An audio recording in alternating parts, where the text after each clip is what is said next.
the time. And all the time. God is good. Amen. So, napakaganda po ng mensahe, no? Nakita po natin ang pananampalataya ni Jairus, no? So, nakita natin kung paano siya, yung centurion, no? Nakita natin kung paano siya nanampalataya sa Panginoon. So, Panginoon, sa Panginoon, talaga kinakailangan natin magbigay ng tamang pananampalataya, no? Kasi po, ang relasyon po natin sa Panginoon ay magiging mas maayos, no? Kung tayo ay may maayos na pananampalataya. Amen? Amen. Amen mga kapatid? Amen. So, dadako po tayo sa pagbibigay, no? Sabi dito mga kapatid, ang pagbibigay ay isang paraan ng pagpapakita ng ating pag-ibig sa Diyos. Amen? Amen mga kapatid? Amen. At sa ating kapwa, ito ay isang mahalagang bahagi ng ating pananampalataya sa pamamagitan ng pagbibigay para sa gawain ng Diyos. Hindi sa personal na pagpapakita o hindi sa personal na nagpapakita tayo ng ating hindi sa personal na nagpapakita tayo ng ating pagmamahal at pagsunod sa Kanya. Okay? Amen. So, ang pagbibigay po pala mga kapatid ay ito ay paraan ng pagpapakita ng ating pag-ibig sa ating Panginoon. Amen? So, sabi po dito sa Leviticus, no, sa aklat ng Leviticus chapter 27, verse 30, dito po ay makikita natin mga kapatid na ito po inutos ito kay Moises, no, sa Leviticus. Inutos po ito kay Moises. Ito sa dun sa mga unang Israel. Sabi dito, at ang lahat ng kasampung bahagi ng lupain, maging binhi ng lupain o sa bunga ng punong kahoy sa Panginoon, ito'y banal sa Panginoon. So, yung utos, no? Yung utos sa mga Israel ay nagpapakita ng pagsunod. Amen? Nagpapakita din ng pananampalataya sa Panginoon. Amen? Katulad ng kwento ng centurion. Yung pananampalataya niya, ipinakita niya sa Panginoon. Amen mga kapatid? Amen.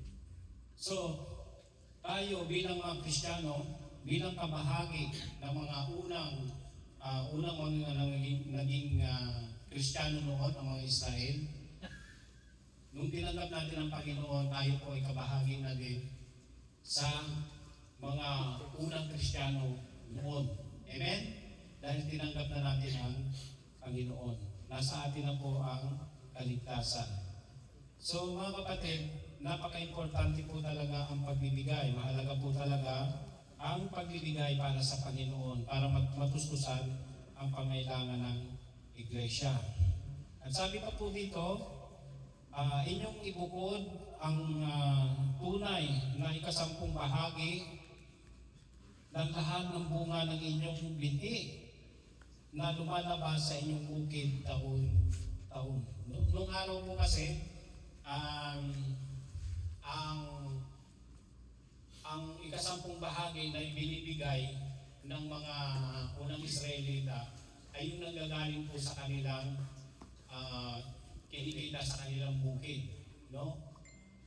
Kaya binibigay nila yung kinikita nila sa kanilang yung ikasampung bahagi na nanggagaling sa kanilang bukid, yun po ang ibinibigay nila sa Panginoon. Sa atin po bilang Kristiyano, kung ano po yung tinatangkilik natin sa panahon ngayon, sa generasyon ngayon, kung ano man po yung tinatangkilik natin, no? Kung ano man po yung mga blessing na nakakamit natin, yan po ay nagagaling sa Panginoon. So kinakailangan din po natin na magbalik din po tayo para sa Panginoon. Upang patuloy na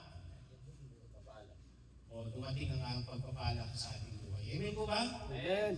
Amen. So sabi nga, ang nagbibigay ay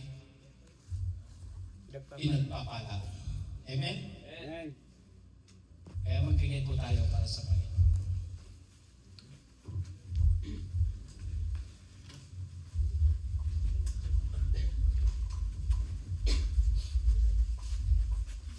Is good. Say good things.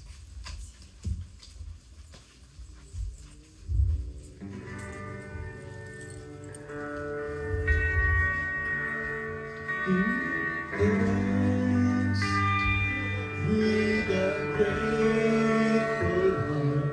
Give thanks to the Holy One. Give thanks because He's given Jesus Christ, His Son. Give thanks to the Lord. Give thanks with a grateful heart. Give thanks to the Holy One. Give thanks because He's given Jesus Christ, His Son. And now let the weak say, I am strong. Let the poor say, I am rich because of what the Lord has done for us. And now let the weak say, I am strong.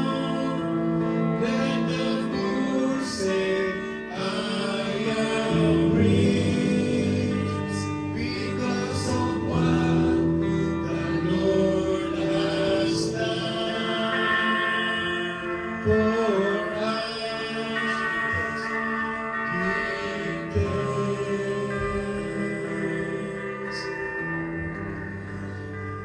We give thanks. Thank you, Lord. Taas po natin ang ating mga kamay. Hallelujah. Muli Panginoon, maraming salamat po sa mga handog na ito, sa mga isang po namin Panginoon na aming kinikita dahil yun naman po Panginoon ang naranapan namin ibalik sa iyo. Panginoon.